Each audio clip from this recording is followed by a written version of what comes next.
পাবনা ও ঈশ্বরদীতে জেঁকে বসেছে তীব্র শীত। শীতল বাতাস আর ঘন কুয়াশায় বিপর্যস্ত হয়ে পড়েছে স্বাভাবিক জনজীবন, ব্যাহত হচ্ছে সড়ক ও রেল যোগাযোগ। সিনিয়র রিপোর্টার জাহাঙ্গীর আলমের প্রতিবেদনে দেখুন বিস্তারিত। ক্যামেরায় ছিলেন সোহানুর রহমান। পাবনা জেলার ওপর দিয়ে বয়ে যাচ্ছে হিম শীতল বাতাস। গত কয়েকদিন ধরে তাপমাত্রা উল্লেখযোগ্যভাবে কমে যাওয়ায় পাবনা ও ঈশ্বরদী অঞ্চলে তীব্র শীতে জনজীবন অনেকটাই স্থবির হয়ে পড়েছে। ভোর থেকেই ঘন কুয়াশায় ঢেকে থাকে চারপাশ। এর ফলে সড়কপথে যানবাহন চলছে ধীর গতিতে। কোথাও কোথাও কমে গেছে দৃশ্যমানতা। কুয়াশার কারণে ঈশ্বরদীর বিভিন্ন রেল স্টেশনে ট্রেন চলাচলেও দেখা দিচ্ছে বিলম্ব। এতে চরম ভোগান্তিতে বুড়ছেন যাত্রীরা। সকালবেলা খুব ঠান্ডা থাকে, কাজে বেরোতে কষ্ট হয়। শীতের প্রভাব সবচেয়ে বেশি পড়েছে খেটে খাওয়া মানুষ ও ছিন্নমূলদের ওপর। শীতবস্ত্রের অভাবে অনেককে কষ্টে দিন কাটাতে হচ্ছে।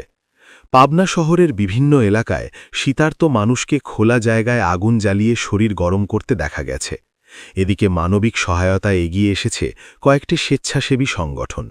তারা শীতার্ত মানুষের মাঝে শীতবস্ত্র বিতরণ করছে। আবহাওয়া অফিস জানিয়েছে, আগামী কয়েকদিন পাবনা ও ঈশ্বরদী অঞ্চলে শীতের তীব্রতা আরও বাড়তে পারে। বিশেষ করে রাতের তাপমাত্রা আরও কমার আশঙ্কা রয়েছে। আমাদের ঈশ্বরদীতে এখন তাপমাত্রা 10 ডিগ্রি সেলসিয়াস, শীতে কেউ বের হতে পারছে না।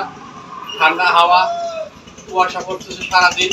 গরিব মানুষের গরম কাপড় না থাকার কারণে কেউ বের হতে পারছে না। অল্প কিছু মানুষজন বাইরে চলাফেরা করতেছে। তো চায়ের দোকানে মানুষ নাই, দোকানপাটের লোকজন নাই, বাজারঘাট ফাঁকা, দোকানপাটের কাছে কিনা মানুষের আর্থিক অবস্থা খুব একটা ভালো না। বিশেষজ্ঞরা শীত মোকাবেলায় গরম পোশাক ব্যবহারের পাশাপাশি শিশু ও বয়স্কদের প্রতি বিশেষ যত্ন নেওয়ার পরামর্শ দিয়েছেন। আমি মোহাম্মদ মাহবুব আলম, পল্লী চিকিৎসক, ঈশ্বরদী মাসেরবাদা। এখানে আজ 2-3 দিন যাবৎ অনেক ঠান্ডা পড়তেছে এবং শৈত্যপ্রবাহ হচ্ছে।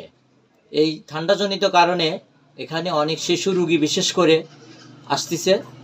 শিশুরা অনেক অসুস্থ হয়ে পড়তেছে। এই জন্য এলাকায় শিশু এবং বড়দের সবার জন্য শীতবস্ত্র বিতরণ করলে এলাকার শীত থেকে নিবারণ পেত।